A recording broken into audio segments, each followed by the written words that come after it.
October 5ஆம் தேதி முதல் உங்கள் ஜெயச்சந்திரன் இப்பொழுது மிக பிரம்மாண்டமாக கீழ்கட்டளையில் से कोई गलती रह गई हो तो उसके ऊपर जिला अधिकारी के पास अपील फाइल की जा सकती है और साथ ही साथ किसी का नाम अगर छूट गया हो तो नॉमिनेशन के 10 दिन पहले तक जुड़वा सकता है। வாக்காளர் பட்டியலில் பெயர் சேர்த்தல் மற்றும் பெயர் நீக்கும் விவகாரத்தை பொறுத்தவரை வேட்புமனு தாக்கலுக்கு 10 நாட்கள் முன்பு வரை கூட அவகாசம் இருக்கிறது. எனவே பெயரை விடுபட்டவர்கள் மற்றும் பெயர் சேர்க்க விரும்புபவர்கள் மாவட்ட जिला தேர்தல் அதிகாரியிடம் அது தொடர்பான மனுவை அவர்கள் தாக்கல் செய்யலாம்.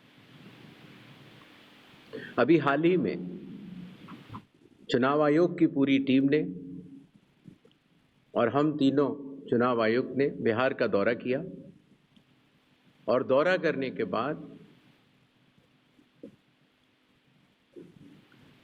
जो सारी चीज़ें समीक्षा के उपरांत आईं उसके तहत ये निर्णय हुआ कि आज हम आपके समक्ष बिहार के सभी मतदाताओं के लिए, सभी राजनीतिक दलों के लिए चुनाव की तारीखों का ऐलान करें।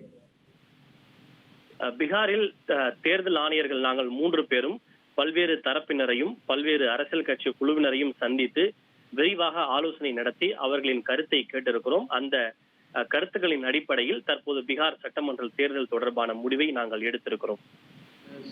एनफोर्समेंट एजेंसीज सबके साथ CAPF के नोडल ऑफिसर्स सबके साथ बैठकें हुई और आपके माध्यम से बिहार की जनता को चुनाव आयोग ये बतलाना चाहता है कि इस बार बिहार के चुनाव न केवल मतदाताओं के लिए बहुत ही सुगम और सरल होंगे, न केवल पूरी चुनावी मशीनरी तत्परता के साथ मतदाताओं के साथ खड़ी रहेगी, न केवल लॉ एंड ऑर्डर की व्यवस्था पर पूर्ण निगरानी रखी जाएगी, बल्कि शांतिपूर्ण ढंग से पूर्ण पारदर्शी तरीके से चुनाव आयोग सभी राजनीतिक दलों का பீகாரில் எந்த விதமான சட்டம் ஒழுங்கு பிரச்சனையும் இன்றி தேர்தலை நேர்மையாகவும் அமைதியான முறையிலும் நடத்துவதற்கு நாங்கள் உறுதி பூண்டிருக்கிறோம். இது தொடர்பாக சட்ட அமலாக்க நிறுவனங்கள், CRPF உள்ளிட்ட அனைத்து தரப்பினருடனும் அமர்ந்து நாங்கள் விரிவான ஆலோசனையை மேற்கொண்டிருக்கிறோம். इससे कि काफ़ी वस्तु स्थिति आप सब लोगों के भी समक्ष आएगी और जनता के भी समक्ष आएगी. Presentation please.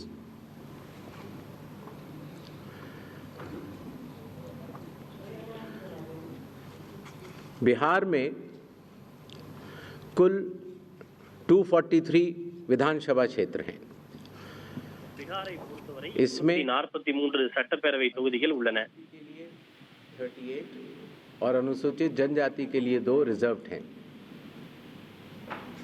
இவற்றில் பொது தொகுதிகள் 203, பழங்குடியினர் தொகுதி 2, பட்டியலினர் தொகுதி 38.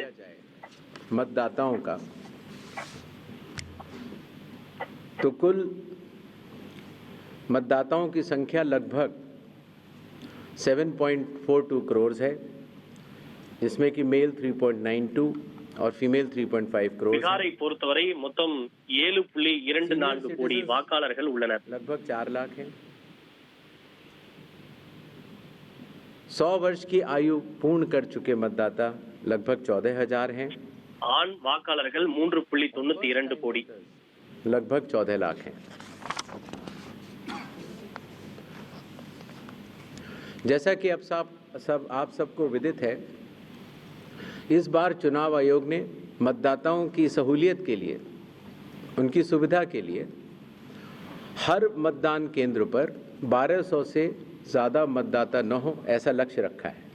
இந்த முறை பீகாரை பொறுத்தவரை வாக்காளர்களினுடைய வாக்களிக்க வசதியாக பல முன்னெடுப்புகளை மேற்கொண்டிருக்கிறோம். அதன்படி ஒவ்வொரு வாக்குச்சாவடி மையத்திலும் 1200 வாக்காளர்கள் மட்டுமே வாக்களிக்க அனுமதிக்கப்படுவார்கள். 1200க்கு மேல் எந்த வாக்குச்சாவடியிலும் வாக்களிக்க அனுமதிக்கப்பட மாட்டார்கள். वुमेन मैनेज्ड 1044 और मॉडल पुलिस स्टेशन लगभग 1350। हर पोलिंग स्टेशन पर वेबकास्टिंग की व्यवस्था होगी। மாதிரி வாக்குச்சாவடி மையங்கள் 1350 மையங்கள் அமைக்கப்பட்டுள்ளன. இது தவிர முழுக்க முழுக்க பெண்களால் நிர்வகிக்கப்படுகின்ற வாக்குச்சாவடி மையங்களும் அமைக்கப்பட உள்ளன. बिहार में कुछ इंटरेस्टिंग चीज़ें भी हैं। दियारा रीजन में लगभग जो 250 पोलिंग स्टेशन हैं वहाँ घोड़े से पेट्रोलिंग होती है और इसी तरीके से लगभग 197 पोलिंग स्टेशंस में नाव के ज़रिए पोलिंग पार्टीज जाती हैं।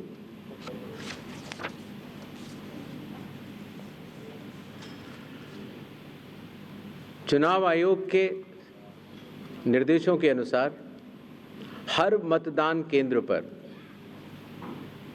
एश्योर्ड मिनिमम फैसिलिटीज प्रदान की जाएंगी, जिसमें कि पोल वॉलंटियर्स होंगे। வாக்குச்சாவடி மையங்களிலும் குறைந்தபட்ச வசதிகள் இருப்பது உறுதி செய்யப்படும். குறிப்பாக கழிப்பிட வசதி, குடிநீர் வசதி போன்ற குறைந்தபட்ச வசதிகள் வாக்காளர்களுக்காக உறுதி செய்யப்படும். जो हमारे बुजुर्ग और दिव्यांग मतदाता हैं उनकी सुविधा को ध्यान में रखते हुए पोलिंग स्टेशंस ग्राउंड फ्लोर पर होंगे। अगर रैंप है तो 1:12 के रेशियो में प्रॉपर ग्रेडियंट से बनेंगे। மாற்றுத்திறனாளி வாக்காளர்களை பொறுத்தவரை அவர்கள் எளிதில் வாக்களிக்க ஏதுவாக அவர்கள் வாக்களிக்கக்கூடிய மையங்களில் வாக்கு அளிக்கும் இடம் என்பது தரைத்தளத்திலேயே அமைக்க ஏற்பாடு செய்யப்பட்டுள்ளது. या 40% से ज़्यादा जिनकी डिसेबिलिटी है, अगर वो चाहें तो फॉर्म 12D भर सकते हैं और उसके उपरांत उन्हें होम वोटिंग की सुविधा भी दी जाएगी। உதாரணத்திற்கு 40% அதிகமாக அவர்களுக்கு மாற்றுத்திறனாளிகளாக இருந்தால் அவர்கள் வீட்டிலிருந்தே தபால் மூலம் வாக்களிப்பதற்கான வசதி வழங்கப்படும். जिला मजिस्ट्रेट्स को, सुपरिंटेंडेंट्स ऑफ पुलिस को और सभी एनफोर्समेंट एजेंसीज को सख्त निर्देश दिए हैं, zero tolerance to any violence. யார் எத்தகைய விதிமுறைகளில் ஈடுபட்டாலும் அதனை ஒருபோதும் சகித்துக் கொள்ளக் கூடாது என அதிகாரிகள் உள்ளிட்டவர்களுக்கு கண்டிப்பான உத்தரவு பிறப்பிக்கப்பட்டுள்ளது. அது எத்தகைய விதிமுறை மீறலாக இருந்தாலும் முற்றிலும் அதனை சகித்துக் கொள்ளக் கூடாது என்கிற உத்தரவு பிறப்பிக்கப்பட்டுள்ளது. All officers to act in absolutely impartial way and easily accessible to all the stakeholders. इसके बारे में मैं आपको बाद में அனைத்து அதிகாரிகளும் அனைவருக்கும் பாரபட்சமற்ற முறையில் நடந்து கொள்வதோடு அனைவருக்கும் எளிதில் அணுகக்கூடிய வகையில் இருக்க வேண்டும். கட்சி பாகுபாடு இன்றி அனைவருக்கும் தேர்தல் அதிகாரிகள் அணுகக்கூடிய நபர்களாக இருக்க வேண்டும் என்று உத்தரவு பிறப்பிக்கப்பட்டுள்ளது. और स्ट्रिक्ट विजिल रखी जाएगी सारे चेक पॉइंट्स पर, जिससे कि ड्रग्स, लिकर और कैश का इलीगल ट्रांजैक्शन न हो पाए. மதுபானம் அதே போல பரிமாற்றம் போன்றவை தொடர்பாக அனைத்து சோதனை சாவடிகளிலும் கண்காணிப்பு தீவிரப்படுத்தப்படும். தீவிரமான கண்காணிப்புக்கு அவை உட்படுத்தப்படும். இதன் மூலம் சட்டத்திற்கு புறம்பான வகையில் மதுபானங்கள், பண பரிமாற்றம் போன்றவை கடத்தப்படுவது தடுக்கப்படும். जो कि बिहार से शुरू होकर पूरे देश में लागू होंगे. चुनाव आयोग ने इसके ऊपर एक इनिशिएटिव के ऊपर काफ़ी चर्चा और इनकी प्रायोगिकता को देखते हुए ये कदम उठाया है और एक ऐतिहासिक कदम इसको माना जाएगा. ट्रेनिंग. பீகார் தேர்தலை பொறுத்தவரை இந்த தேர்தலில் இருந்து மின்னணு வாக்குப்பதிவு இயந்திரத்தில் வேட்பாளருடைய புகைப்படம் என்பது வண்ண புகைப்படமாக இடம்பெறும். பீகார் தேர்தலில் தொடங்கி நாடு முழுவதும் அது விரிவுபடுத்தப்படுகிறது. முதன்முறையாக பீகார் தேர்தலில் இருந்து அது தொடங்கி மின்னணு வாக்குப்பதிவு இயந்திரத்தில் வேட்பாளரினுடைய புகைப்படம் வண்ண புகைப்படமாக இடம்பெற உள்ளது. अब जहां जहां चुनाव होंगे वहां वहां बूथ लेवल एजेंट्स 1 की भी ट्रेनिंग IIIDM द्वारिका में की जाएगी. जो बूथ लेवल ऑफिसर्स होते थे पहले उनकी ट्रेनिंग या तो विधानसभा स्तर पर हो जाती थी या कई बार जिला स्तर पर.